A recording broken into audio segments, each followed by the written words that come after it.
Free audio post-production by alphonic.com. Good evening and welcome to the miNEStry. I am Archbishop Dracul, and alongside me is Father Avram. Our creed is to inspire our parishioners for the... What the hell are you doing? Oh, Archbishop. Hello, Archbishop. I was just testing the microphone. Yeah, you were testing my patience is what you were testing. I was just... Move over, asswipe. No. Oh, sorry, Archbishop. Let me show you how it's done.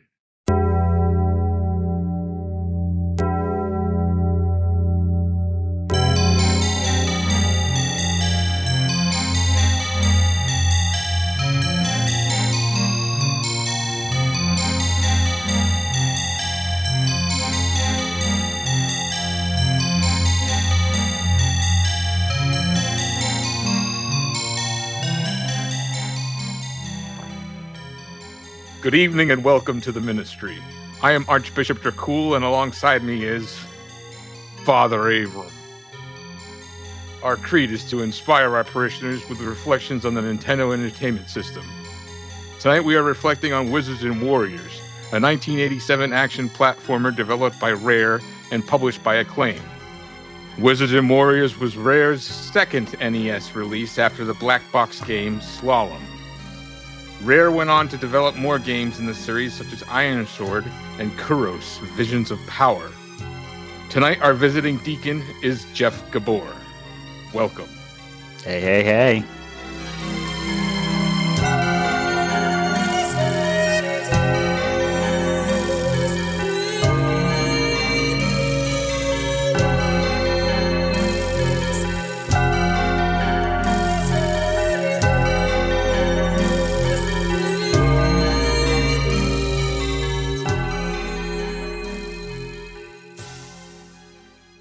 A testament to the creators.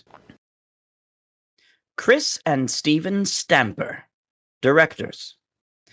They were also the directors for Captain Skyhawk in 1990 for the NES, Danny Sullivan's Indie Heat in 1991 for the NES, and High Speed in 1991 for the NES.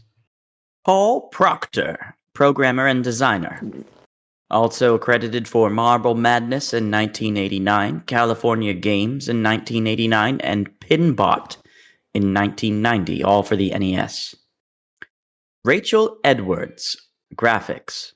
Also credited for California Games in 1989, Double Dare in 1990, and Ivan Iron Man Stewart Super Off-Road in 1990, all for the NES. David Wise, composer. Who's that?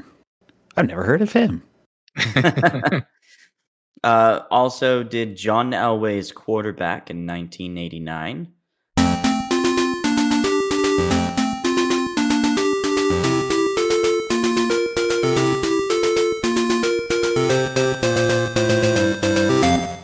Ironsword Wizards and Warriors 2 in 1989.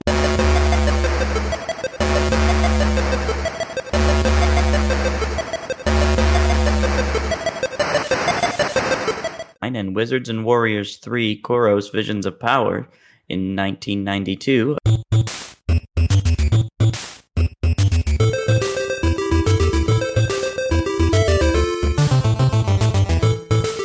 Again, all for the NES. Yeah, and that just barely scratches the surface. That guy is prolific. Yeah, he's all over the place. God, yeah. Very iconic sounding.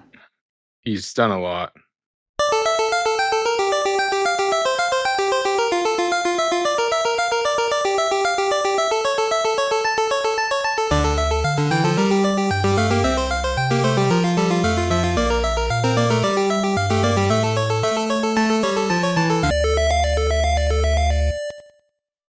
So we found a magazine insert, which looks pretty cool.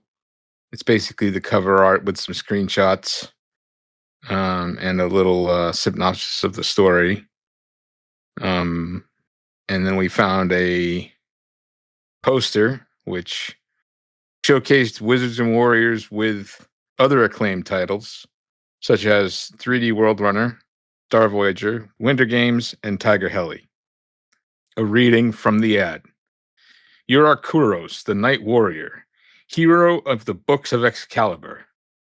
Your journey begins deep within the woods of Elrond, where even the wind obeys the supreme wizard, Malkil. A wizard so great, Merlin calls him teacher. But Malkil has strayed from the path and is now part of the dark side. Buried within the catacombs and dungeons of Elrond lies the key to your quest, the powers of levitation, the cloak of darkness, and the mysterious potions only Kuros can drink will be revealed to you. In caverns of fire, through demons that fly and crawl, against the soldiers of the undead you must continue. No sorcery can prevail, for you are the only knight with the strength to wield the bright sword. The prisoner of the wizard awaits. She calls to you from Castle Ironspire. But the wizard is watching you, warrior. And this tale has just begun. A reading from the ad. Praise be Acclaim. Well, from that, sounds pretty good. Yeah. I mean, you know, there's so many names in this game that I'm like, wait, we're mixing like Lord of the Rings with King Arthur, and you know, and it's like it's very interesting. Yeah, and then it's you have something all ChatGPT spat out. Yeah, like and then you have all the princess names like Penelope, and which isn't mentioned in the ad, but yeah, we'll get to that with narrative. But well, we'll be getting to narrative right now.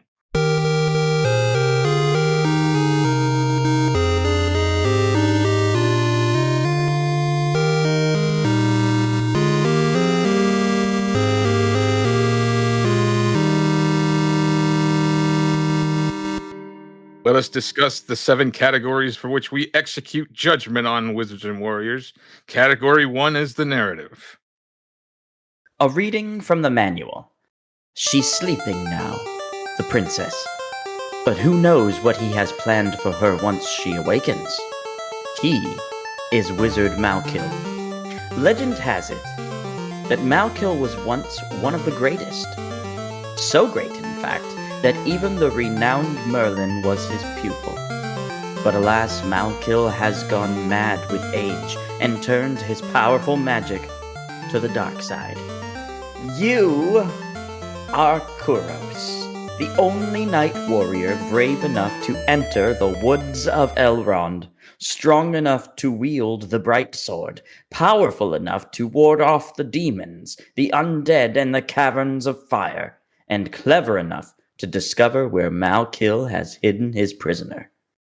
This is a reading from the manual. Praise be Acclaim. So this is standard fare, rescue the damsel in distress sort of thing. Yes, very standard. I mean, it doesn't get any more cliche than this game as far as narratives go. No, and I know it is like a hodgepodge of a whole bunch of different stories, but I would say if I went on just this, I would think we're in for a treat. Oh yeah, I mean especially given the times. I mean, you know, these are the types of stories that back in these days you only got to, you know, experience these types of stories either in a novel or in a tabletop game. You know, so, you know, seeing something like this in a video game is like, oh hell yeah. And then you turn it on. Yeah, it's so interesting that putting such an emphasis on this bright sword. It's like, oh, okay, you must have a really great sword in this game. Something that's really important. Yeah, it would seem that way. God. That's false advertising right there. Dude, at its finest. You just to put it out there, you can't fight with your sword. It's just well, I mean, we'll get there with gameplay, but I just want to say the narrative, like, if you haven't read the manual, you need to. It's like the whole thing is like a freaking novel. It is. There's so much text in this novel. I went through and read it all because I played this game on stream, and I went through and read it all before I played it, and I was like, holy crap, I'm going to be here all night reading this thing. Like, that's the way it felt. And, you know, but there's just so much, like, really lore. Like this reading from the manual doesn't do it justice. There's like tons of information in this manual. It's pretty crazy. No, I dare say it feels like they put more time and energy into the manual than they did the game. Yeah, I agree. I'd like to add just an addendum, if you would, to the reading to the manual. Just one paragraph. It's from the excerpt on page 5 in the manual called The Journey of Kuros, just to shed a little bit of light on the bright sword. It says, but Kuros is famous for fighting evil. His thrice blessed weapon, bright sword, is a legend of its own.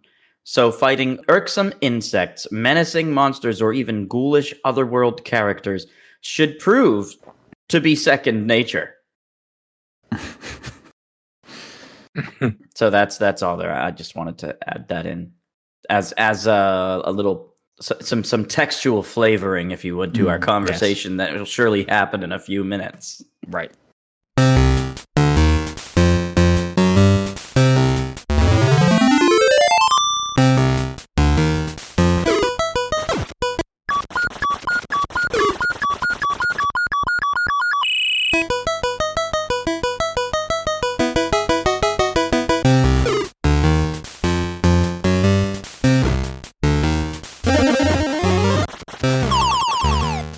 Let us proceed to category 2, which is audio. I actually thought the sound effects were pretty cool. There are some decent tracks in the game, but there's also a lot that missed the mark. Yeah, I mean, I recognize a lot of the sounds from actually this podcast. That's where I recognize them. And all that stuff feels very charming and, nostalgic and feels great. I have to go straight to the warning music for when you're about to die.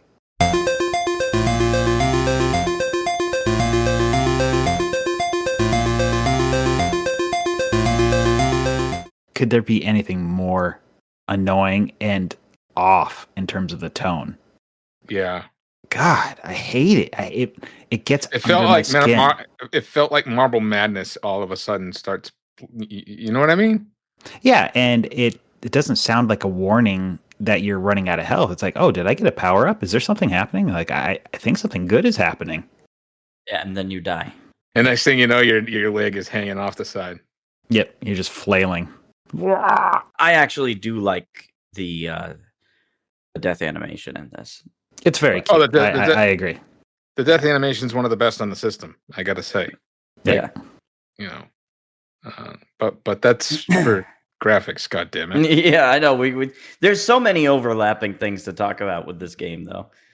Yeah, it is pretty much a very mishmashy sort of game. Yeah. Yeah. I like all those small sound effects, the opening of the chest and the getting of items and all that. Like I just feel like it feels early Nintendo and it feels so cool. I really actually like that. Yeah, I think they did really well with the sound effects.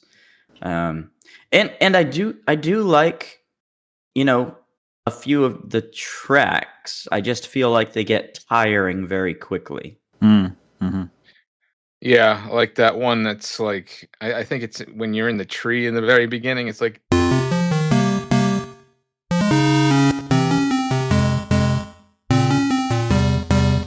And then it starts over. It's just on loop. Yeah.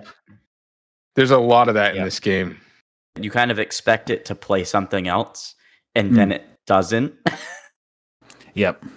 Yeah, the music is not. I mean, especially for it being David Wise, like it's just not great. But I do think it just makes up for it in the sound effects. So it's like I don't know which to choose or which way to fall on the judgment of this. But certainly, it's a tale of two sides. Like with that, it's like the music just sucks at times, just so bad. Yeah. I mean, I feel so much the same way. But if the music wasn't so short and so repetitive, I feel like it would be great. Because I think, like, even when you just mentioned, like, the first level, that forest track, probably the most memorable track in the game, actually. It's like it's at that, whatever it is, 4 measures, is like a good composition. Like, you don't hear that style of music on the NES. You usually hear like action stuff, fast-paced stuff, maybe some mysterious little thing that's has a cascading melody over the entire thing that you don't really get a break from, but you don't really hear like compositions with musical breathing, and it's in there. So I feel like if it was just longer, like if there were more stanzas to the music, so to speak, that there would be, it could potentially be a great track, but it just I mean, you're definitely being very generous with it, I will say. But like, because I'm going back to like the narrative, and they're setting up this like Lord of the Rings type of story, and so I'm expecting like an overture. I'm expecting Zelda type of music, and that is not there. Yep. No, you're right. Definitely not. Yeah. I wonder how long it took to make this game, because they came out. What year was this game? 1989. 87. Oh, okay. All right. So it was early. It was pretty early, and I remember this game being like being in the stores for most games were $50. Yeah. This game was $35. I remember that distinctly, that it was sort of like a budget title. So maybe they went into it knowing that. Well, was this Acclaim's first NES game? No, Marble Madness had to have come out first, right? Well, that was Milton Bradley. Marble Madness was 1989. Okay. The Acclaim would have been like 3D World Runner, would probably have been its earliest. I would guess. All right, so then this shouldn't have been very hard for them to do. I was thinking maybe a lot of time was spent in like R&D, But yeah, no, I mean, music is what it is. It's I feel like it has its own charm, but God, is it repetitive? Yeah. Mm-hmm. That's a perfect way of summing it up.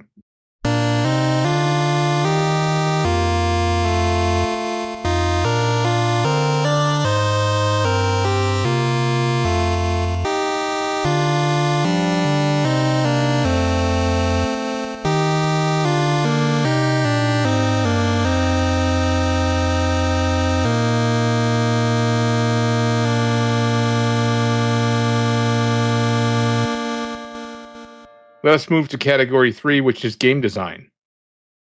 Here we go. Mr. Gabor, would you mind doing the reading? It would be my pleasure. A reading from the manual. The powers of goodness and truth are on your side, for the woods and even the caverns are filled with magic chests, magic potions, and special objects to help you along the way. There are also gems, coins, and other valuables you will collect, and acorns and torches that conceal bonus objects. There's even food. Hunks of meat, to add to your always depleting life force. Try to pick up everything you can, and most of all, try to use everything you pick up, because on this magical quest, you're going to need all the help you can get. Most weaponry and magical items will be replaced when you pick up a new item. However, some items once found can be carried constantly. They are the Dagger of Throwing, Axe, Shield of Protection, Feather Fall, Potion of Levitation. Chess. You'll notice chests of 3 different colors, red, blue, and purple. Each chest contains weapons, wealth, or magical items. But to get inside each chest, you need the key whose color matches that of the chest, or else you'll need the Boots of Force. Since many items replace items that you are carrying, there are times where you'll want to leave certain chests unopened, so that you can hang on to the certain items of value. Doors. Like chess, they are either red, blue, or purple, and like chess, they need the right color key to open them. Keys. You'll find them in 3 different colors to help you open doors and chests of the same color. This is a reading from the manual. Praise be Acclaim. So, can I just point out something that really pisses me off about this? Yes, please. So I'm gonna quote this exactly.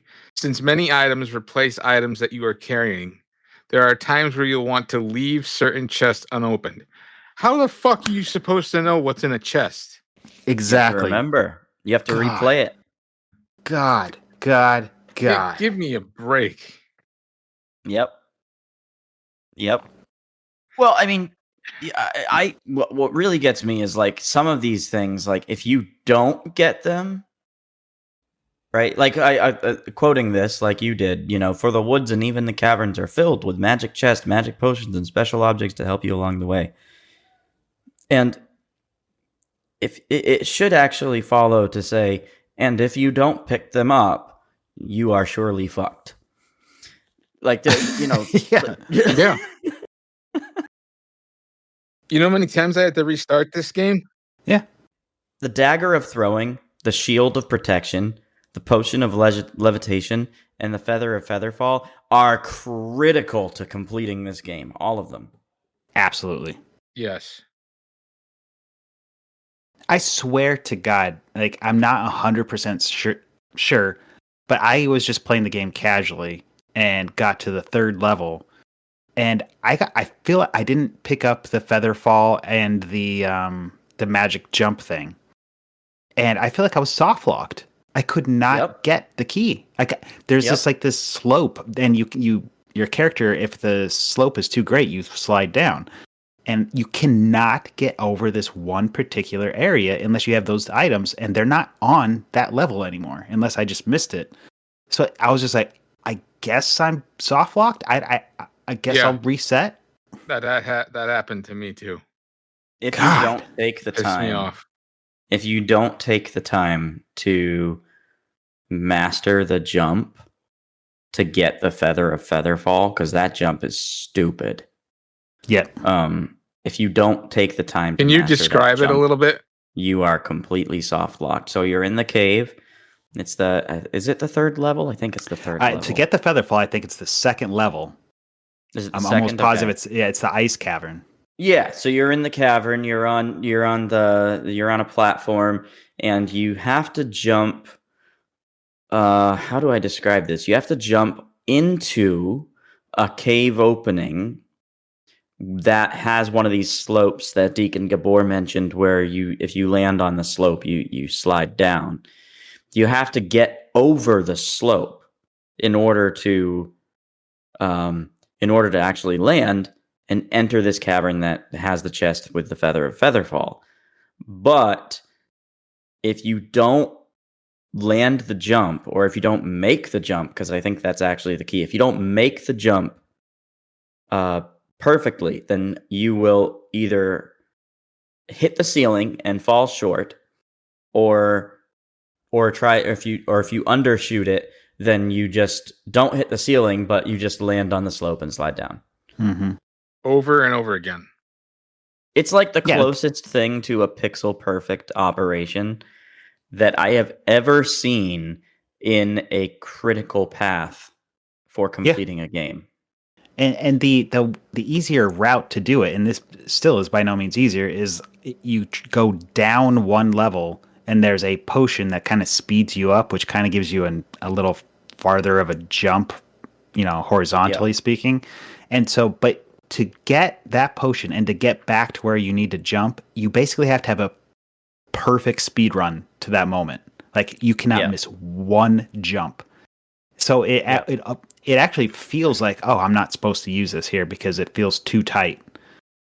But God, it's horrible design. Horrible. Yeah, that is the worst. I think that's the worst part of the game. Are any of these items can you get them later in the game? No. Like I know the boots show up, I think multiple times, but this feather falling and the potion of jump, I'm not sure they man. I don't think the feather of featherfall show up again. No, I think it's one location. That's the thing. You can get soft locked. It's almost a guarantee. If you don't look at like a map or something beforehand from online, which kind of is shitty, but I feel like it's almost necessary.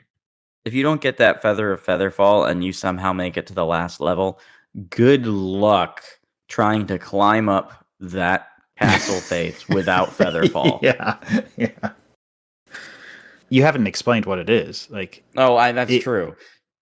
Go ahead, Deacon. So basically, you're falling. Half the game is just jumping on teeny pixel perfect jumps over and over again, and your fall is pretty fast, so you can't really like maneuver quick enough to recover. So they got this one feather fall thing, and you basically hold up on the D-pad, and it slows your descent down drastically, so you can actually maneuver properly and get to these. You can basically platform. And once you get it, you just basically hold up on the D-pad for the rest of the game. Yeah, and break your thumb. That was another thing. So my thumb was so sore. Yep. Those permanent items that affect gameplay are cool, though. I will say. Oh, it's great. It's great. No, I wish they had. I wish that they had designed the levels better around it.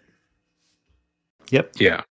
It just makes you appreciate the ingenuity again of like a Zelda type game where there's these special items to use, and they get you in further and further in the game, and they make sure you can't proceed until you have those games. You never get into a position where you're soft locked, or you get into a position where you don't know what to do without the item, or did I miss an item? It's just, God, they just screw you in this game. Yeah. That plus the poor melee combat. Oh, here we go. Oh God, we didn't even touch that yet. That's crazy. No, so you do have the ability to wield your sword, like it says in the manual, like you would. But it is the most pathetic like attack animation I've ever seen. Oh, it's not even really an attack. He just wiggles the sword. I think it's just for show, because in the end, you just sort of jump into characters and you make sure they hit you in a particular area of your sprite, and that's it. And then you're like, I guess I'm doing melee damage because it hit me on the front side of my character without going too far into my hitbox. That's it. It's the worst melee combat I've seen in a game. Yeah, it's awful. And you mentioned this briefly, but I'm going to say it again. I hate games that are designed in such a way where the player learns by dying. Mm-hmm. This game, you learn by falling. With the pachinko levels being the most egregious thing ever. I can't believe someone designed pachinko roots in a tree. It's like, oh God. Yeah. You literally become your own little disc of Plinko on Price is Right. Yeah. You're just falling down. It's crazy. Did I say that wrong? Did I say pachinko? Or you said pachinko. I think the game on Price is Right is called Plinko, right? Yeah, I think you're right. I think it's Plinko. Yeah, but that's neither here nor there. That the point is, like, it is dead on. That's the feeling. Oh, and I know that's the end of the first level, and you have to collect a certain amount of gems to get through this door to be able to go down this Plinko course. And the whole time, you're sort of collecting gems on the way. To what end? I don't even understand. It's like, I already got my gems. And you're just taking damage the whole way down. Enemies are flying and swarming, and there is nothing you can do. You don't have the feather fall yet to be able to control your descent. You're just taking it. It's awful. It's so awful. Yeah, and then like all of a sudden you'll fall into a chest, and there's nothing you can do. You are getting that item that's that you land on, and it'll like replace one of your other items, and it'll piss you off. Yeah. Oh, so just to clear the air, pachinko and plinko is actually the same thing. Great. See, We're both right. Great. Yeah. Perfect. And then these special items, and I should have paid better attention to the manual, I guess, but these special items are, to use them and to activate them, you have to use the select button. It's like, what the heck kind of choice is that? That's a controls issue, Jeff Gabor. Okay, fine. It's a controls issue. I'm sorry. Let's talk about controls later. Let's not talk about the game. All right, fine. Hey, it's fine. It's fine. I don't like the gameplay of hitting select. How about you? I say it like that. Well, so, I mean, you brought up a good point about the gems, though. Like, the to what end is pretty much the name of this game, like, because you have unlimited lives, right? You die and you lose all your points. The only thing that gems actually get you is unlocking the final door, right? So the only reason really why you're collecting gems is for points and to progress in the game. But once you realize that you have unlimited lives, you just totally don't care about the points anymore. Yep. And you just want to finish the game. And so I feel like in this case, in 1987, again, we have the arcade syndrome still hanging on, pretty hard in this game, where they're trying to, they're developing a narrative adventure, but rather than stepping full into it, they're like, oh, but then we're going to have a point system. Mm-hmm. Yep. And I think that it suffers from that. There's also some hidden design choices that are odd around the gems. Like, I don't know if you guys caught on to it, but there's like these pink gems and red gems that kind of sparkle and stuff. But the red gems, if you throw your dagger at it, it's worth twice as much. Oh, I didn't know that. Exactly. It's not. No, I swear it doesn't mention it in the manual. It's just something you pick up on by accident. So I'm gonna look. Now you can collect twice as many gems, and it takes half as long, to get to that door, because you spend all your time now throwing your dagger at the gems instead of walking into them. Well, that would have been nice to know. Right? But it doesn't work unless it's the red gems that are on the level, not that are spawned out of defeating an enemy. So there's a separation between the two, so the rules don't stay consistent. It is wackadoo. And then the doors, I got to talk about the doors. One, there's these hidden areas, right? And it's like you could just jump around the level and eventually hope you find a hidden room. But going in and out of doors is instantaneous. You touch that collision box, you're going into the door. You have no choice.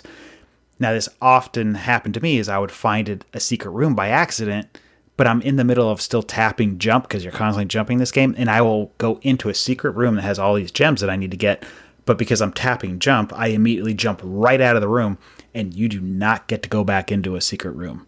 So it's like, well, there goes 20 dang gems I'm never going to get because I accidentally hit jump and was forced out of the room. That happened to me so many times. God, it pissed me off. Do you guys know who David Perry is? Yeah. Have you ever heard that name before? I think so. Sounds familiar. So he was a game. I can't play. He was a game designer, well known for his Genesis game. He worked on the Genesis games and Earthworm Jim and Aladdin. Oh, and that's why. Okay. Yeah. He was sort of made famous by these designs that he developed. And I can't help but think that he got all his inspiration from this game. Collecting items to advance, collecting certain items to advance, jumping all over the fucking place on one screen per level. Yeah. Like, he must have gotten his inspiration from this game. So I want to add a little bit of a pushback to everything we've been saying. Oh no. This game is a huge missed opportunity. And I think here's why. They could have leaned hard into the arcade portion of this and made a really cool grindy game. But because if you look at the points system or the points, they have in the manual, they have a compendium. That, in comparison to other games, they have a compendium of these are all the things, all the enemies, all the different values of points that each thing is worth. And it's like, first of all, when I see something like that, I like it. I don't know why I like it, guys, but I do. And so I'm like, man, this is cool. I just need to find 5 vampire bats and get 100,000 points off that, right? And so they could have leaned into that, but no, instead they're like, oh no, when you die, you're gonna lose everything. It's just 0. Yeah. And it's like it makes the point system worthless when really it should just be, hey, I got this far, and in this amount of time, this is how many points I accrue. Like, they shouldn't wipe it out, but they do. And I feel like that's a missed opportunity. Yeah. I feel like it feels like the game was half living in between two worlds, I guess is what I'm trying to say. It didn't know whether to be one game or another, and it ended up being neither. It's not an arcade game where you're point pushing, and it's not a great adventure game either. Yeah. It's a tragedy, really. Yeah. Did you guys notice they actually put a jump mechanic, like a Rygar-esque bounce on the enemies? Yeah, but that just never is so fucking broken. works. It's broken. And It never works. one of the items, like the shield or the shield of protection on the very first level at the very top of the trees, you basically have to wait for a spawn of like a potion that makes you jump high, or you have to somehow double jump off these enemies. And the only way to jump on the enemies is you first have to take damage to put yourself into iframes, and then just happen to land perfectly on an enemy, but don't face the right way because your sword will kill them, and then land on them and then somehow, boost you up. I could not consistently do it. Could not do it. It is the most broken mechanic, and they even mention it in the manual, I think, and it's just like nothing you can pull off. You cannot pull it off. Yeah, it's definitely... actually, it's in special tips. When jumping, remember you can bounce off stationary as well as moving objects. But when jumping off an enemy, use him strictly as a springboard, because if you linger too long, you'll use up valuable life force energy. What a fucking I couldn't get it. I couldn't. Maybe you're supposed to, as soon as you land on its head, press jump again perfectly or something. I could not get it. I'm not sure either. Yeah. I'm really not sure. I was able to land that, but I have no idea how I did it. Yeah, it didn't feel like Rygar, that's for sure. I know any time that I bounced off an enemy was like a total accident. Yeah. Yeah. It was never on purpose. Never. There's also serious issues with the camera too, because you were talking about so much of the game is vertically scrolling, and one of the first whatever areas that you're trying to get up in the tree, these spiders are like descending on your head. But as you're trying to jump up, your character quickly gets within the top like 10% of the screen space, and you have no ability to see that these spiders are going to spawn right on your skull. Mm-hmm. And so you're playing this weird game where you jump up high enough and then you drop back down just so you can kind of scroll the screen a little bit and see what's coming, and then you jump back up, scroll the screen, then jump back down to see what's coming. It's just bad. It's just bad. All right. I think we've made our point. Is there anything left to say about game design? I mean, probably. I think there probably is, but I mean, I think we hit all of the really hard pain points. Yeah.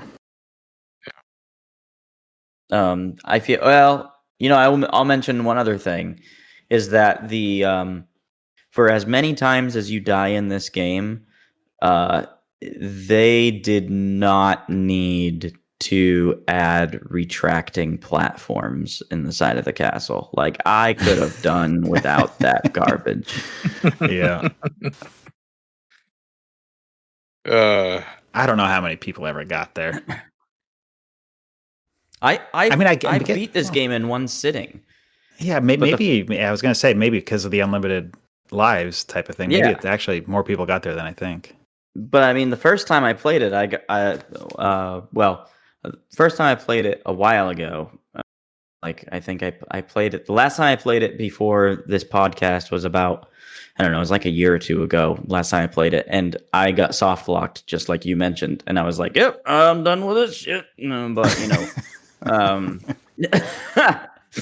but yeah, But yeah, this time around, I've somehow just grinded my way through it in one sitting. I think it took me 3 hours to do just to get through the whole thing, and I just got lucky, I guess. I distinctly remember beating this as a kid. Oh wow! Look at you go! Like and I did it. Like it was one of the first games. It was one of the first times I actually played it. I beat it.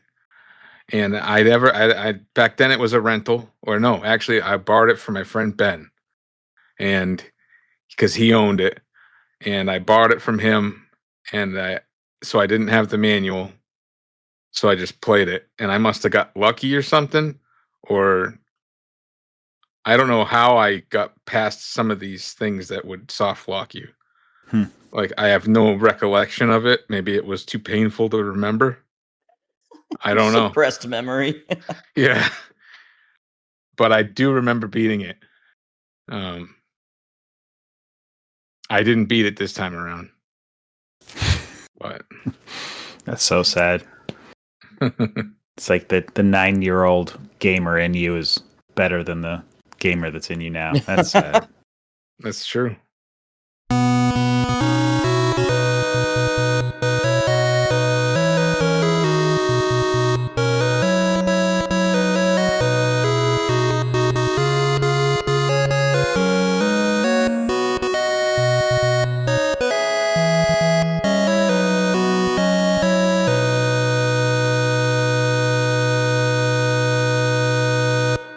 All right, let us proceed to category 4, which is graphics. I think the graphics are great in this game. Yep. Like I don't have any problem with the graphics. Yeah. It is interesting, however, on the bosses you can really see how the color black is actually transparency. Yep. Like specifically with that first boss, where he's got the big eyes that are just black. And then when he bounces around, like you could see like the cliff wall and everything behind it coming through the eyes and everything. It's interesting. So it's really funny that you mentioned the black background, because I have a love for games that use black backgrounds. It makes everything pop. It makes everything really obvious. And it's just, for me personally, as a gamer, it makes it a much more enjoyable experience. And this game does that really well. Where I don't like it is in like the places where, like, you know, they decided to suddenly and abruptly you're inside of a tree and the entire screen is filled with color, and that change to me is too abrupt. But I understand why they decided to do that. But I really like the use of the color black in this game. I think they do it really well. Yeah. Yeah, and the animations are cute. I feel like the main character, despite his, weak sword fighting skills animation, it's still a very cute looking sprite. Like I actually find it very charming. And that death animation is just... Yeah, it's. I actually don't know. I would like to actually break it down a little bit, because that swinging leg, you don't got much to work with. I don't know. What do they got, like 4x4 pixels or something? I don't know. It's not much. And you get the whole, like, you die, you lay on your back, and your legs continues to swing with some extra motion. It's really well done. Yeah. Rachel, if you're listening, good job, and you're the only one out of your team that received any praise this evening.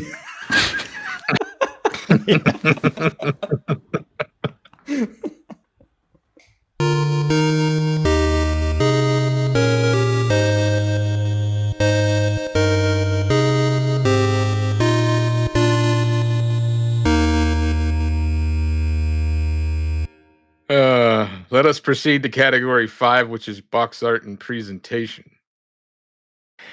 I think the box art, the cover art, is fantastic. Oh, yeah. Like it's really awesome. It like they put like their entire budget into this cover art. Yep. Wholeheartedly agree, and I think the back of the box is charming too. It's unassuming. My only issue is, would you guys mind zooming into the crotch of Kuros? Like, what is going on? He is hanging some serious brain. What is going on? What is going on there? I don't know what. It is a whole lot of. Well, he's a warrior, Yeah. It's hard to explain. I don't know how he jumps with all that going on. Oh, goodness. Must hurt. Yeah. I mean, that is an elephant-sized testicle there. Yep. All right. Good on you, Kuros. I have no words. I know what's happening in this picture. Look, you see the wizard Malkill in the background, and he's obviously jealous of Kuros' big balls. That's what it's about.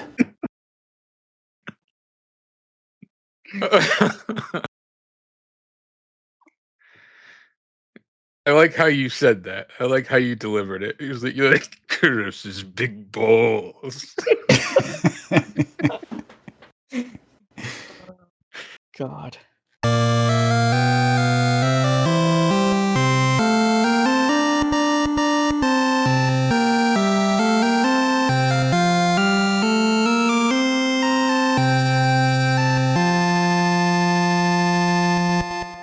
All right.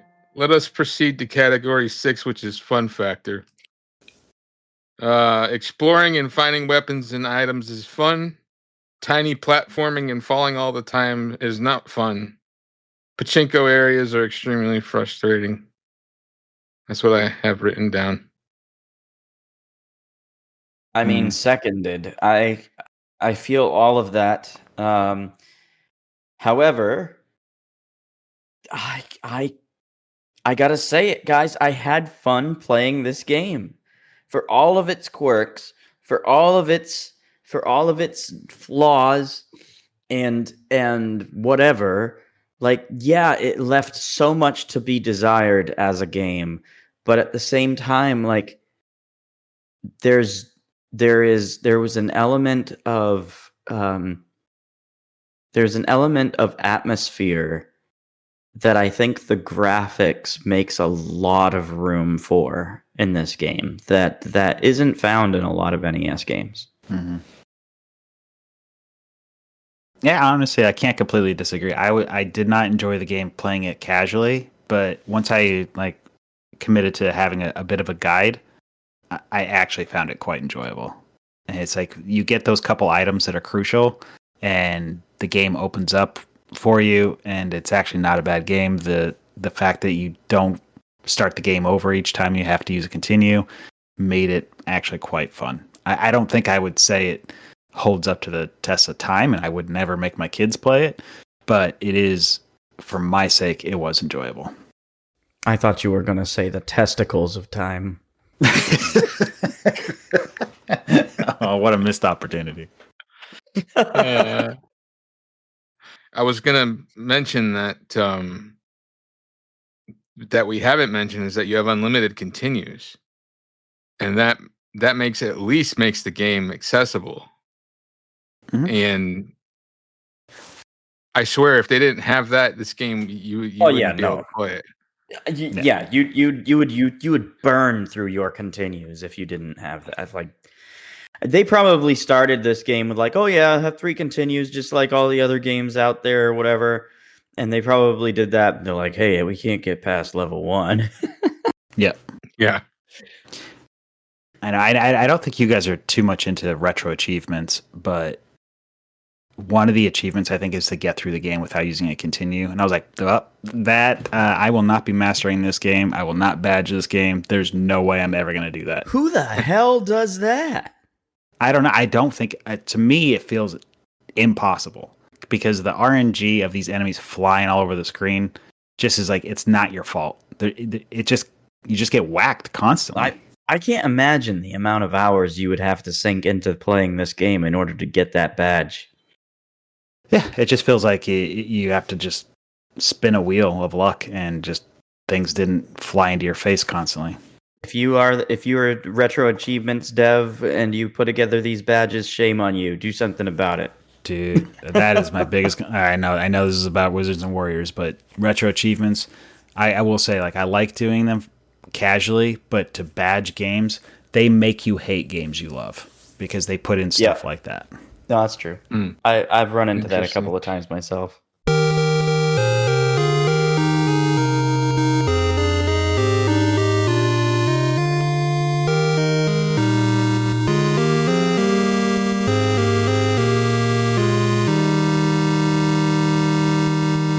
Let us proceed to category 7, which is controls and technical.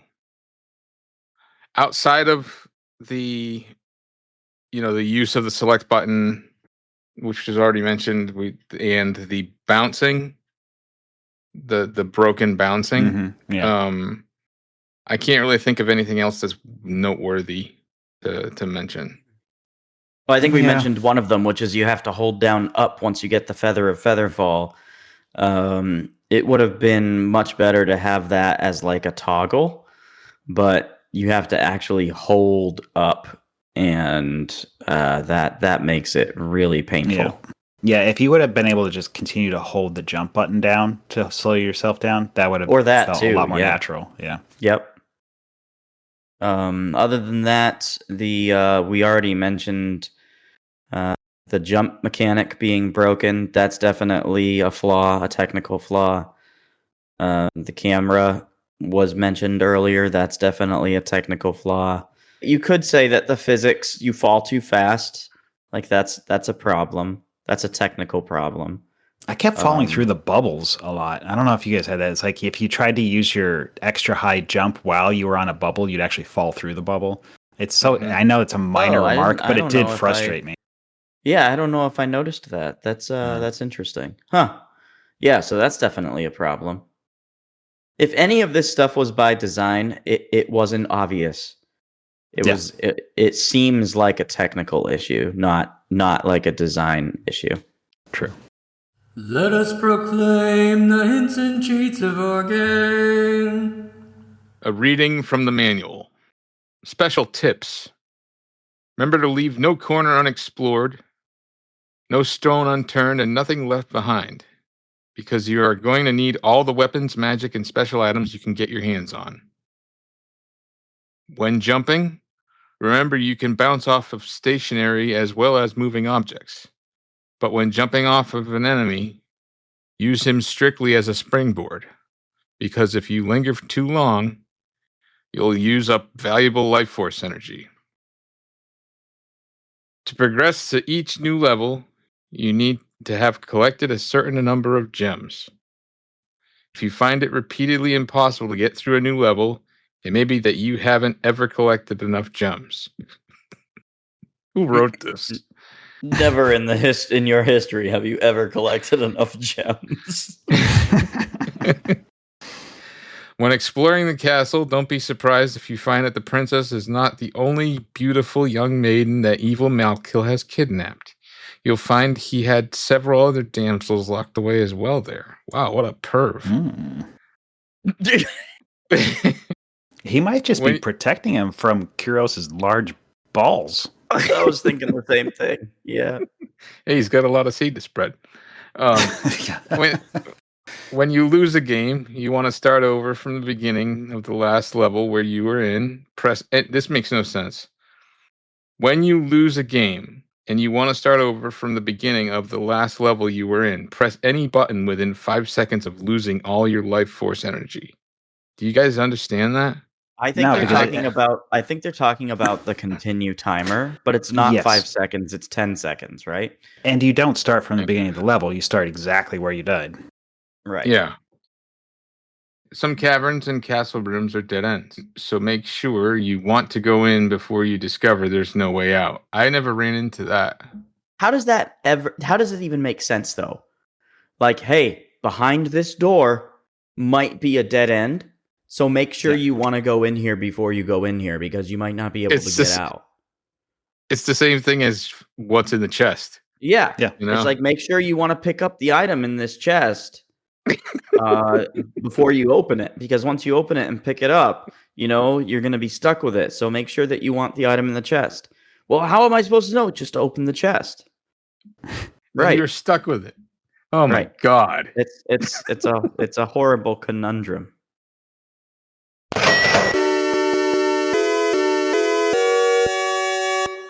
And now, brethren, let us offer each other the body of price.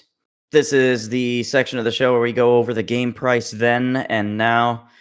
Wizards and Warriors was $34.99 when it was on the market in 1987. If this game was on sale today, according to the CPI inflation calculator, adjusting for inflation, this would be on sale for $101.98. Good Lord. Nice. Yeah. So just goes to show you how much your parents loved you when they allowed you to get this piece of shit game. Yeah. According to pricecharting.com, today, a loose copy, so just the cart, goes for $14.31. It's a pretty average, loose cart price. Yeah. Just the box is $20. This is asinine to me. I feel like this box should be worth more, but it is what it is. The manual only $9.54. Is this just me, or is that pricey? Manuals are actually pretty expensive. Okay, 'cause I don't really ever look at the manual market, so I wasn't sure, but it feels like I wouldn't want to pay $10 for this manual. Although I would say the manual is charming and there's a lot of text and whatever, like I mentioned earlier, but still $10. Whew. But this is actually on the cheap side, I guess. Complete in box. This is probably the best price I've seen so far. $50. Yeah, it's a good deal. Yep. Brand new, unopened, sealed, $240.75. So it is literally the sealed copy has increased more than 100% in dollar for dollar value, including inflation. I didn't look at that. That's interesting. Yeah. Because it would have been sold, if there was no inflation, it would have been sold for $101.98 unsealed, or I'm sorry, unopened, sealed in box. But today it goes for $240.75. So that's a pretty cool investment, So get your hands on those sealed games. Imagine if we could somehow go back in time and be like, Mom, Dad, you don't understand. If you buy this game today for $34.99, I could sell it in 35 years for $50.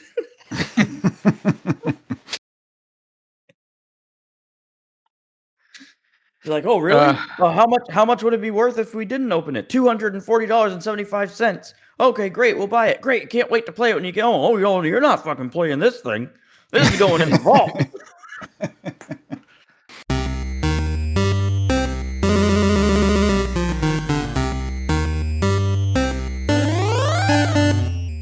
Let us now execute judgment upon Wizards and Warriors and decide which of the 7 cardinal sins it has committed. Yes. Father Avram, in regards to narrative, what is your final judgment? In regards to narrative, Wizards and Warriors has committed a most heinous cardinal sin. Deacon Gabor, in regards to narrative, what is your final judgment? In regards to narrative, Wizards and Warriors has committed no fault. In regards to narrative and in the presence of this assembly, Wizards and Warriors has committed a loathsome cardinal sin deserving of hellfire and damnation. 1. Father Avram, in regards to audio, what is your final judgment?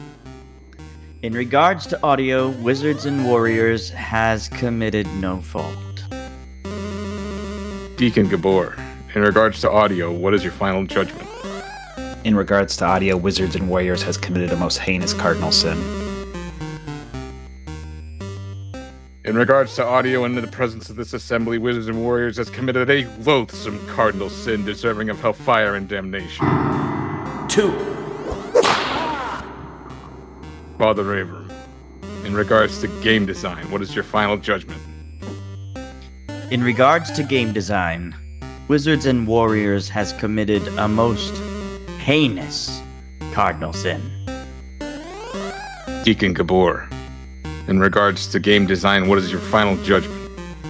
In regards to game design, Wizards and Warriors has committed a most heinous cardinal sin. In regards to game design and in the presence of this assembly, Wizards and Warriors has committed a loathsome cardinal sin deserving of hellfire and damnation. 3. Father Avram, in regards to graphics, what is your final judgment? In regards to graphics, Wizards and Warriors has committed no fault. Deacon Gabor, in regards to graphics, what is your final judgment? In regards to graphics, Wizards and Warriors has committed no fault.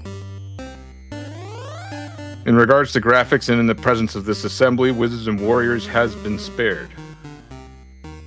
Father Avram, in regards to box art and presentation, what is your final judgment? In regards to box art and presentation, Wizards and Warriors has committed no fault. Deacon Gabor, in regards to box art and presentation, what is your final judgment? In regards to box art and presentation, Wizards and Warriors has committed no fault. In regards to box art and presentation in the presence of this assembly, Wizards and Warriors has been spared. Father Avram, in regards to fun factor, what is your final judgment? In regards to fun factor, Wizards and Warriors has committed no fault.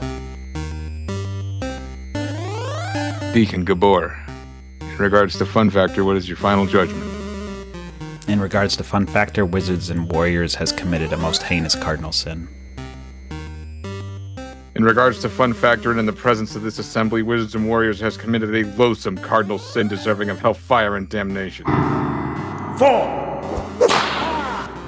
Father Avram, in regards to technical and controls, what is your final judgment? In regards to technical and controls, Wizards and Warriors has committed a most heinous cardinal sin because I'm still wearing the bandage on my thumb. Deacon Gabor, in regards to technical and controls, what is your final judgment? In regards to technical and controls, Wizards and Warriors has committed a most heinous cardinal sin.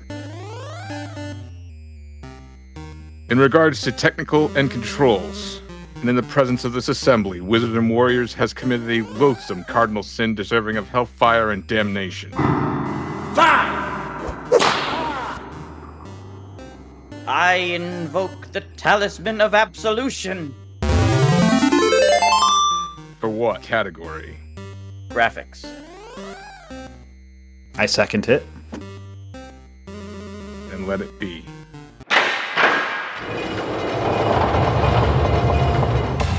Wizards and Warriors, by the authority vested in me, I execute judgment upon you. Having committed 5 cardinal sins in the categories of narrative, audio, game design, fun factor, and technical and controls, for which there could be no forgiveness, no mercy, no redemption, we exile you to the bowels of hell.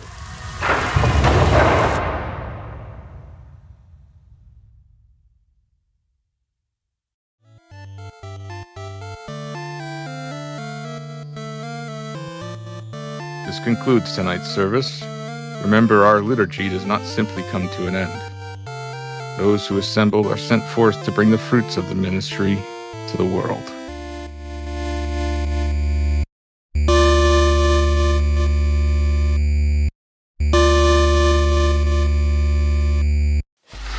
Free audio post-production by alphonic.com.